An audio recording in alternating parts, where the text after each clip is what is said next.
Olá, meu nome é Ana Clara e eu vou falar um pouco sobre a histologia do aparelho respiratório. O aparelho respiratório, ele vai consistir em alguns órgãos que estão localizados em diferentes partes do nosso corpo. Ele vai ser formado pelos pulmões, alvéolos, fossas nasais, nasofaringe, laringe, traqueia, bronquíolos e brônquios. Bem, qual é a função do aparelho respiratório? É permitir a troca gasosa, ou seja, é permitir que ao inspirarmos, o gás oxigênio entre e ao expirarmos, o gás carbônico saia. Ele também vai ser dividido em duas partes, a porção condutora e a porção respiratória. Nosso corpo, ele é composto de diferentes tipos de epitélio, diferentes tipos de revestimento. Mas o aparelho respiratório, ele tem apenas um que é o principal. Ele se chama epitélio pseudo-estratificado colunar ciliado. Por que esse nome tão grande? As células, elas não ficam uma do lado da outra ou uma em cima da outra de forma ordenada.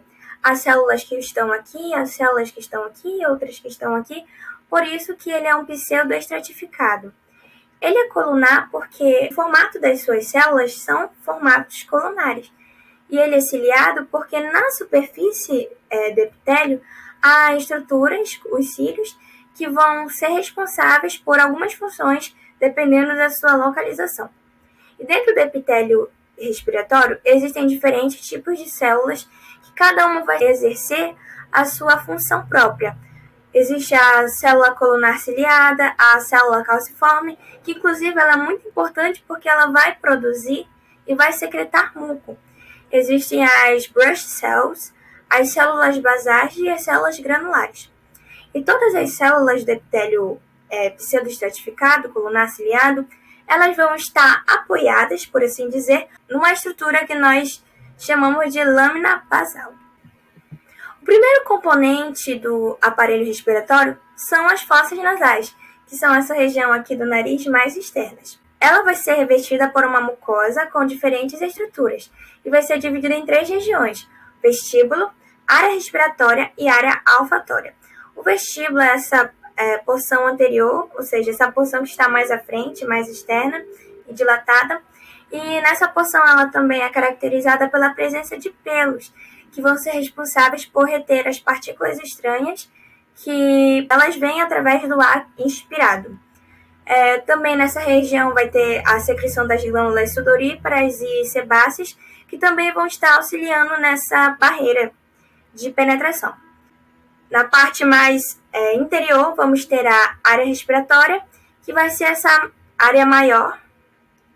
Ela vai ser revestida pelo epitélio do tipo respiratório e ela vai ter células calciformes, ou seja, vai ter a presença de células que vão estar produzindo muco para deixar a região mais úmida, para evitar o ressecamento. E também nós vamos ter nessa região a área olfatória, que é onde vai estar a sensibilidade olfativa. É nessa região que vão se encontrar os nervos olfatórios responsáveis pela percepção dos diferentes cheiros. Na nossa face, nos ossos da face, nós temos alguns ossos: o frontal, maxilar, etmoide e esfenoide. E nesses ossos vai haver cavidades. Essas cavidades são chamadas de seios paranasais. Essas cavidades vão ser também revestidas pelo epitélio respiratório. E nessas cavidades, nós vamos ter a presença também das células calciformes, e elas vão estar produzindo um muco. Os seios paranasais, eles vão estar em uma comunicação com as nossas fossas nasais. E o muco que é produzido nos seios paranasais, ele vai ser canalizado para as fossas nasais através de pequenos orifícios. E por que é importante essas cavidades serem revestidas pelo epitélio respiratório? Lembra que o epitélio respiratório tem cílios? Pois então, os cílios eles vão estar agindo na condução desse muco para ele ser canalizado para as fossas nasais. Dando continuidade ao aparelho respiratório, nós temos a nasofaringe, que é a primeira parte da faringe. A nasofaringe ela vai estar em comunicação com a orofaringe, que inclusive ela é perceptível para nós. A nasofaringe ela não vai ter uma separação completa da orofaringe. E o que vai separar a nasofaringe da orofaringe é o palato mole. Sabe, lá no final da sua garganta, sabe essa parte molinha? Esse é o palato mole. E é ele quem vai dividir a nasofaringe e a orofaringe. Também a nasofaringe ela vai estar sendo revestida pelo epitélio respiratório. O próximo componente do aparelho respiratório é a laringe. A laringe ela vai ser um tubo que tem a forma irregular que vai unir a faringe à traqueia.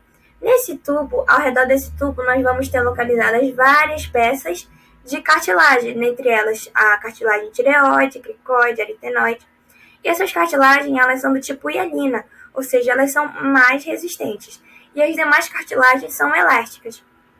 O revestimento da laringe também é o do tipo respiratório, mas também nós temos um outro tipo de revestimento, que é o estratificado pavimentoso queratinizado.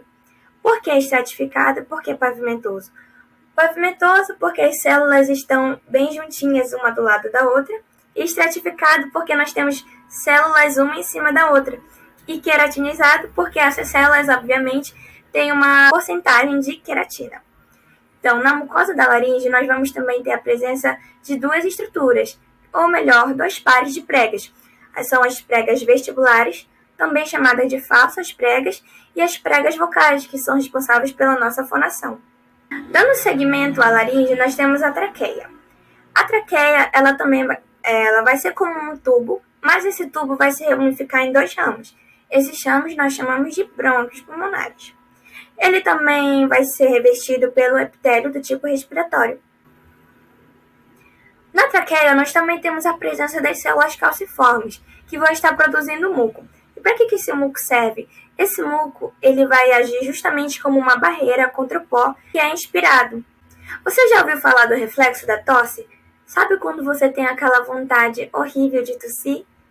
Pois então, ao redor da traqueia existem músculos e quando esses músculos são contraídos, a abertura da traqueia ela vai ficar mais diminuída.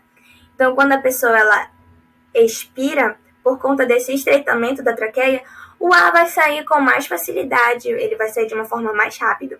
Isso também vai auxiliar na expulsão do muco que contém as partículas de corpos estranhos. Então, é por isso que a gente tosse e a tosse vem de uma forma tão rápida. Agora nós vamos falarmos um pouco sobre a árvore brônquica. Bem, lembra que eu disse que a traqueia vai se ramificar em dois ramos, chamados brônquios?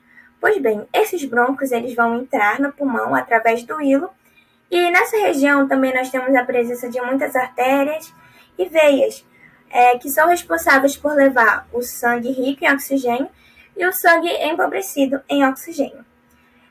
Na árvore brônquica, além de nós termos o tecido epitelial, nós também vamos ter o tecido conjuntivo, que vai servir ali como um revestimento.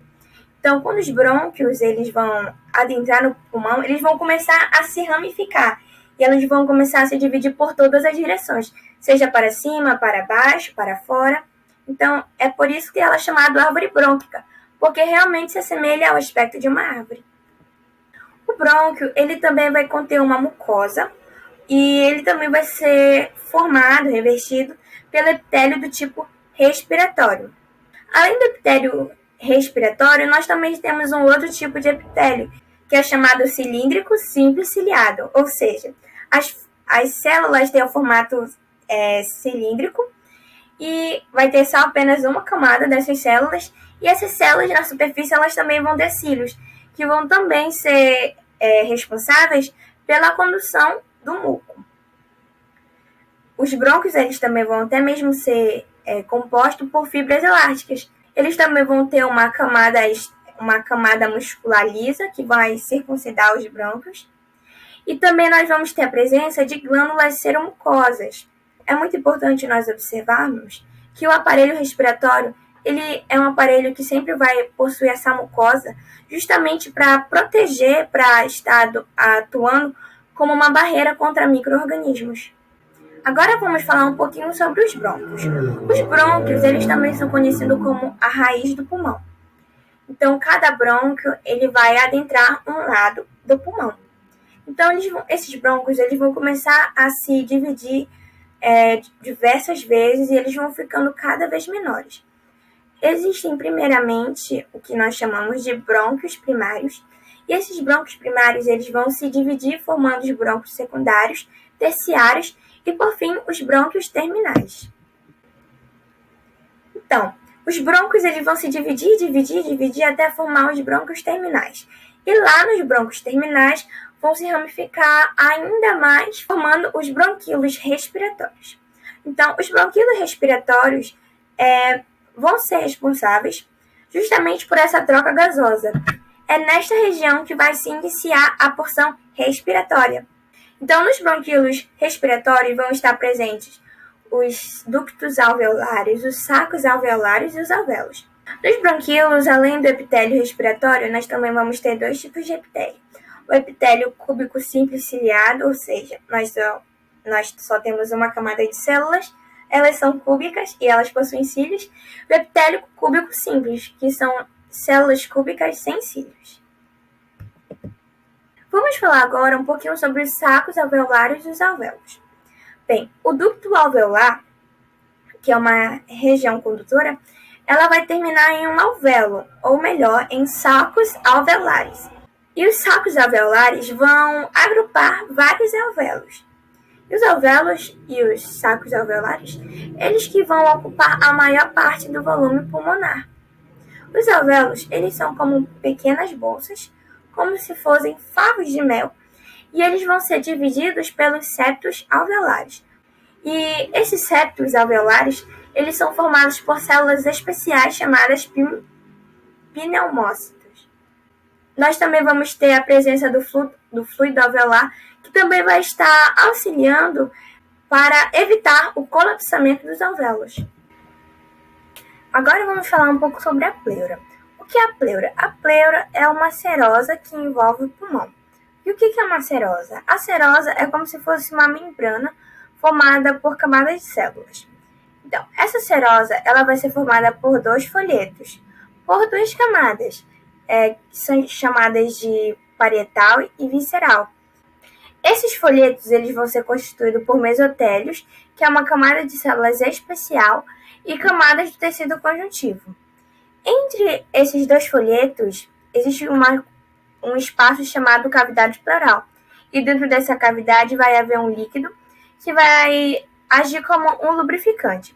Se o pulmão, por acaso, sofrer alguma lesão e esse líquido sair de lá, vai ocorrer o que nós chamamos de derrame pleural. Então é isso, muito obrigada.